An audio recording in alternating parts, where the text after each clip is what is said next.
हमारे घर की खुशियों और सुख शांति पर अचानक ही ग्रहण लग गया।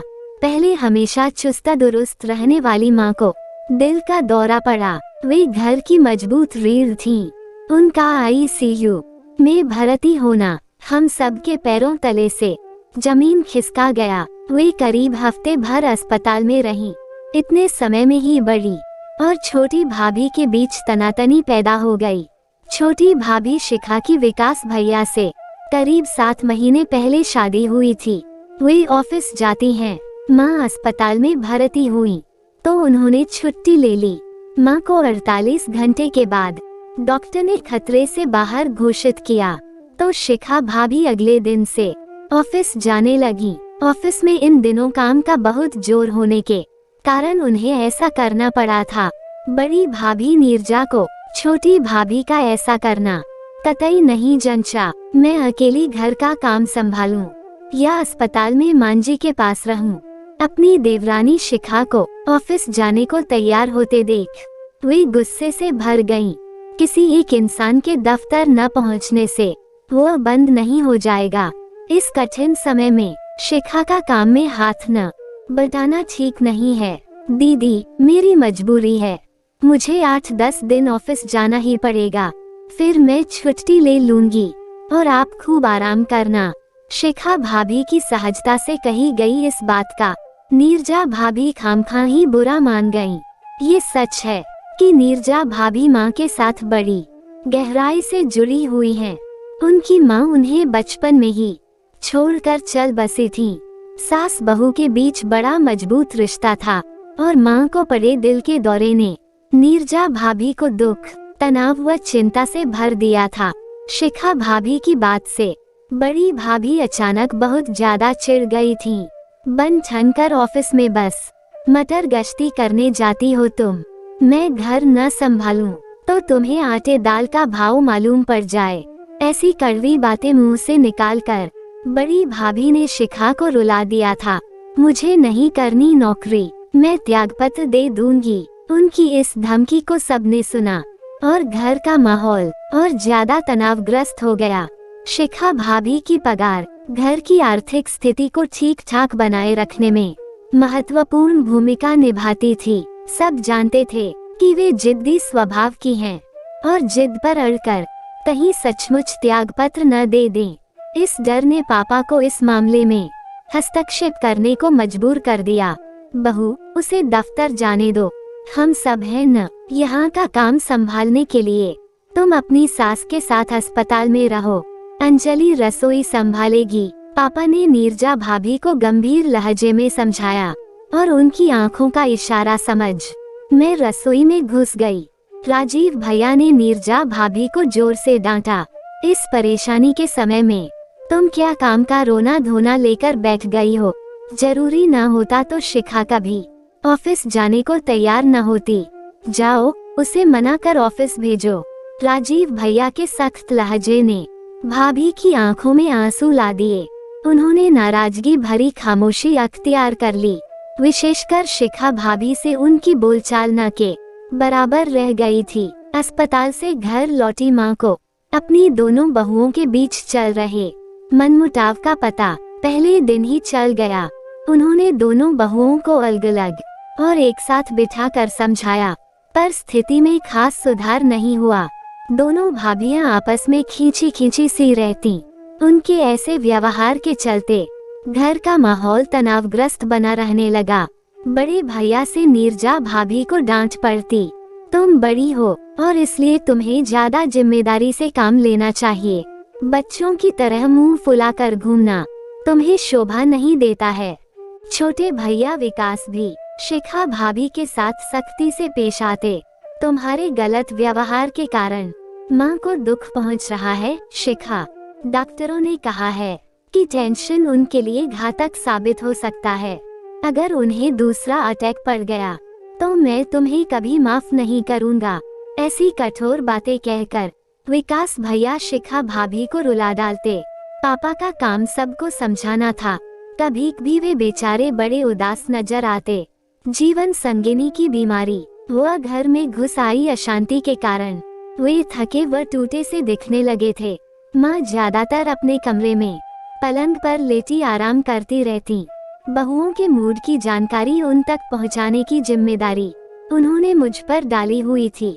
मैं बहुत कुछ बातें उनसे छिपा जाती, पर झूठ नहीं बोलती। घर की बिगड़ती जा रही स्थिति को लेकर माँ की आंखों में चिंता के भावों को मैं निरंतर बढ़ते देख रही थी। फिर एक खुशी का मौका आ गया। मेरे 3 साल के भतीजे मोहित का जन्मदिन रविवार को पड़ा। इस अवसर पर घर के बोझिल माहौल को दूर भगाने का प्रयास हम सभी ने दिल से किया था। शिखा भाभी मोहित के लिए बैटरी से पटरियों पर चलने वाली ट्रेन लाई। हम सभी बनसंवर कर तैयार हुए। बहुत करीबी रिश्तेदारों व मित्रों के लिए लजीज खाना हलवाई से तैयार कराया गया। उस दिन खूब मौज मस्ती रही। केक कटा, जमकर खाया पिया गया और कुछ देर डांस भी हुआ। ये देखकर हमारी खुशियाँ दोगुनी हो गईं कि नीरजा और शिखा भाभी खूब खुलकर आपस में हंस बोल रही थी। लेकिन रात को एक और घटना ने घर में तनाव और बढ़ा दिया था। शिखा भाभी ने रात को अपने पहने हुए जेवर माँ की अलमारी में रखे तो पाया कि उनका दूसरा सोने का सेट अपनी जगह से गायब था। उन्होंने माँ को बताया। जल्दी ही सेट के गायब होने की खबर घर भर में फैल गई। दोनों बहुओं के जेवर माँ अपनी अलमारी में रखती थीं। उन्होंने अपनी सारी अलमारी खंगाल मारी, पर सेट नहीं मिला। मैंने चाबी या तो नीरजा को दी थी या शिखा को। इन लोगों की लापरवाही के कारण ही किसी को सेट चुराने का मौका मिल गया। घर में आए मेहमानों में से अब किसे चोर समझें। माँ का चेहरा गुस्से से लाल हो रहा था। माँ किसी मेहमान को चोर बता रही थीं और शिखा भाभी ने अपने हाव भाव से ये जाहिर किया जैसे चोरी करने का शक उन्हें नीरजा भाभी पर हो। शिखा भाभी नाराज भी नजर आती थीं और रोआसी भी। किसी की भी समझ में नहीं आ रहा था कि उनसे इस मामले में क्या कहें। सेट अपने आप तो गायब हो नहीं सकता था, किसी ने तो उसे चुराया था। और शक की सुई सबसे ज्यादा बड़ी भाभी की तरफ घूम जाती, क्योंकि माँ ने अलमारी की चाबी उन्हें दिन में कई बार दी थी। हम सभी ड्राइंग रूम में बैठे थे। तभी नीरजा भाभी ने गंभीर लहजे में छोटी भाभी से कहा, शिखा, मैंने तुम्हारे सेट को छुआ भी नहीं है। मेरा विश्वास करो कि मैं चोर नहीं हूँ। मैं आपको चोर नहीं कह रही हूँ। शिखा भाभी ने जिस ढंग से ये बात कही, उसमें गुस्से व बड़ी भाभी को अपमानित करने वाले भाव मौजूद थे। तुम मुंह से कुछ न भी कहो, पर मन ही मन तुम मुझे ही चोर समझ रही हो। मेरा सेट चोरी गया है, इसलिए कोई तो चोर है ही। नीरजा, तुम अपने बेटे के सिर पर हाथ रख कर कह दो कि तुम चोर नहीं हो। तनावग्रस्त बड़े भैया ने अपनी पत्नी को सलाह दी। मुझे बेटे की कसम खाने की जरूरत नहीं है। मैं झूठ नहीं बोल रही हूँ। अब मेरे कहे का कोई विश्वास करे या न करे, यह उसके ऊपर है। ऐसा कहकर जब बड़ी भाभी अपने कमरे की तरफ जाने को मुड़ी, तब उनकी आंखों में आंसू झिलमिला रहे थे। मोहित के जन्मदिन की खुशियाँ फिर से तनाव व चिंता में बदल गईं। छोटी भाभी का मूड आगामी दिनों में उखड़ा ही रहा। इस मामले में बड़ी भाभी कहीं ज्यादा समझदारी दिखा रही थीं। उन्होंने शिखा भाभी के साथ बोलना बंद नहीं किया, बल्कि दिन में 1-2 बार जरूर इस बात को दोहरा देती कि शिखा उन पर सेट की चोरी का गलत शक कर रही है। माँ ने उन दोनों को ही समझाना छोड़ दिया। वे काफी गंभीर रहने लगी थीं। वैसे उनको टेंशन न देने के चक्कर में कोई भी इस विषय को उनके सामने उठाता ही नहीं था। मोहित के जन्मदिन के करीब 10 दिन बाद मुझे कॉलेज के एक समारोह में शामिल होना था।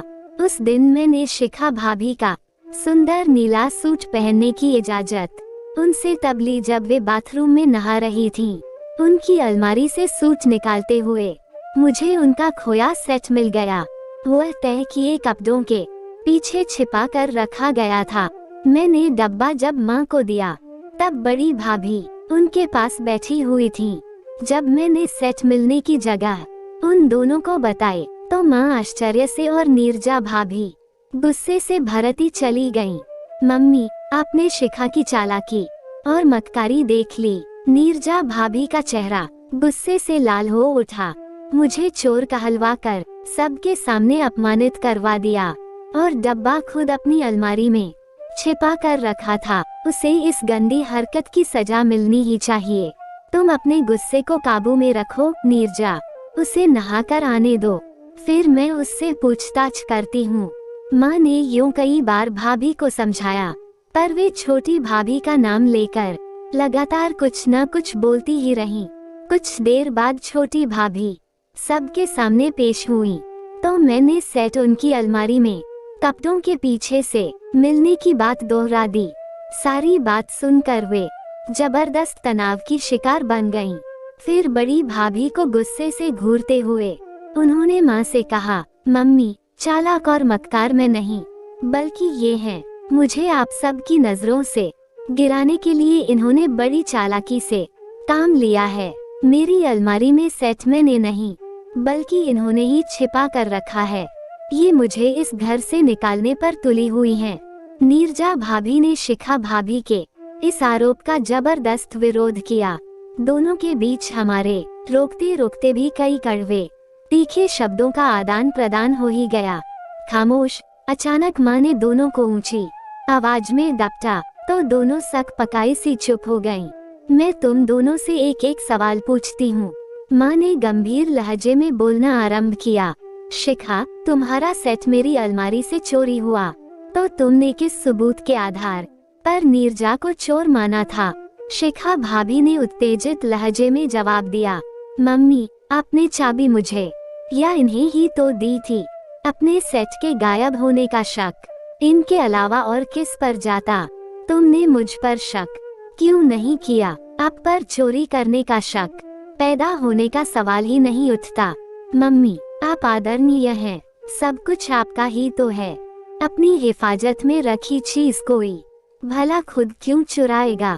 छोटी भाभी माँ के सवाल का जवाब देते देते जबरदस्त उलझन की शिकार बन गई थी। अब माँ नीरजा भाभी की तरफ घूमी और उनसे पूछा, बड़ी बहू, अंजलि को सेट शिखा की अलमारी में मिला। तुमने सबसे पहले शिखा को ही चालाकी व मक्कारी करने का दोषी किस आधार पर कहा? मम्मी, मैं जानती हूँ कि सेट मैंने नहीं चुराया था। आपकी अलमारी से सेट कोई बाहर वाला चुराता तो वह शिखा की अलमारी से न बरामद होता। सेट को शिखा की अलमारी में उसके सिवा और कौन छिपा कर रखेगा? किसी अच्छे जासूस की तरह नीरजा भाभी ने रहस्य खोलने का प्रयास किया। अगर सेट पहले मैंने ही अपनी अलमारी से गायब किया हो तो क्या उसे शिखा की अलमारी में नहीं रख सकती? आपने न चोरी की है, न सेट शिखा की अलमारी में रखा है। आप इसे बचाने के लिए ऐसा कह रही हैं। बिल्कुल यही बात मैं भी कहती हूँ, शिखा भाभी ने ऊंची आवाज में कहा। मम्मी, आप समझ रही हैं कि सारी चालाकी बड़ी भाभी की है और सिर्फ इन्हें बचाने को। You shut up. दोनों भाभियां एक दूसरे को फाड़ खाने वाले अंदाज में घूर रही थीं। माँ उन दोनों को कुछ पलों तक देखती रहीं, फिर उन्होंने एक गहरी सांस इस अंदाज में ली मानो बहुत दुखी हूँ। दोनों भाभियां उनकी इस हरकत से चौंकी और गौर से उनका चेहरा ताकने लगी। माँ ने दुखी लहजे में कहा, तुम दोनों मेरी बात ध्यान से सुनो। सच्चाई यही है कि शिखा का सेट मैंने ही अपनी अलमारी से पहले गायब किया और फिर अंजलि के हाथों उसे शिखा की अलमारी से बरामद कराया। दोनों भाभियों ने चौंक कर मेरी तरफ देखा। मैंने हल्की सी मुस्कुराहट अपने होठों पर लाकर कहा, माँ, सच कह रही हैं। मैं सेट चुन्नी में छिपाकर शिखा भाभी के कमरे में ले गई थी और फिर हाथ में पकड़कर वापस ले आई। ऐसा मैंने माँ के कहने पर किया था। मम्मी, आपने ये गोरख धंधा क्यों किया? अपनी दोनों बहुओं के बीच मनमुटाव कराने के पीछे आपका क्या मकसद रहा? नीरजा भाभी ने ये सवाल शिखा भाभी की तरफ से भी पूछा। माँ एकाएक बड़ी गंभीर व भावुक होकर बोली, मैंने जो किया उसकी गहराई में एक सीख तुम दोनों के लिए छिपी है।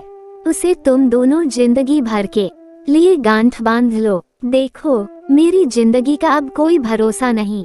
मेरे बाद तुम दोनों को ही ये घर चलाना है।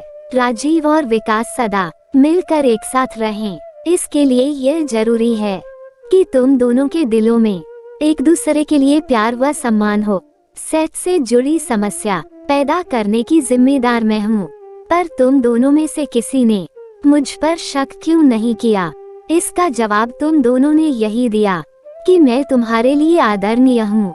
मेरी छवि ऐसी अच्छी है कि मुझे चोर मानने का ख्याल तक तुम दोनों के दिलों में नहीं आया। तुम दोनों को आजीवन एक दूसरे का साथ निभाना है। अभी तुम दोनों के दिलों में एक दूसरे पर विश्वास करने की नींव कमजोर है, तभी बिना सबूत तुम दोनों ने एक दूसरे को चोर, चालाक व मक्कार मान लिया। आज मैं अपनी दिली इच्छा तुम दोनों को बताती हूँ। एक दूसरे पर उतना ही मजबूत विश्वास रखो जितना तुम दोनों मुझ पर रखती हो। कैसी भी परिस्थितियाँ, घटनाएं या लोगों की बातें कभी इस विश्वास को न डगमगा पाएं। ऐसा वचन तुम दोनों से पाकर ही मैं चैन से मर सकूंगी। मम्मी, ऐसी बात मुंह से मत निकालिए। माँ की आंखों से बहते आंसुओं को पोंछने के बाद नीरजा भाभी उनकी छाती से लग गईं। आपकी इस सीख को मैं हमेशा याद रखूंगी। हमें माफ कर दीजिए। शिखा भाभी भी आंसू बहाती माँ की बाहों में समा गईं। मैं आज बेहद खुश हूँ कि मेरी दोनों बहुएं बेहद समझदार हैं। माँ का चेहरा खुशी से दमक उठा और मैं भी भावुक हो उनकी छाती से लग गई। दोस्तों, अगर आपको कहानी अच्छी लगी तो कमेंट जरूर करना, वीडियो को लाइक और चैनल को सब्सक्राइब करें। कहानी सुनने के लिए बहुत बहुत धन्यवाद।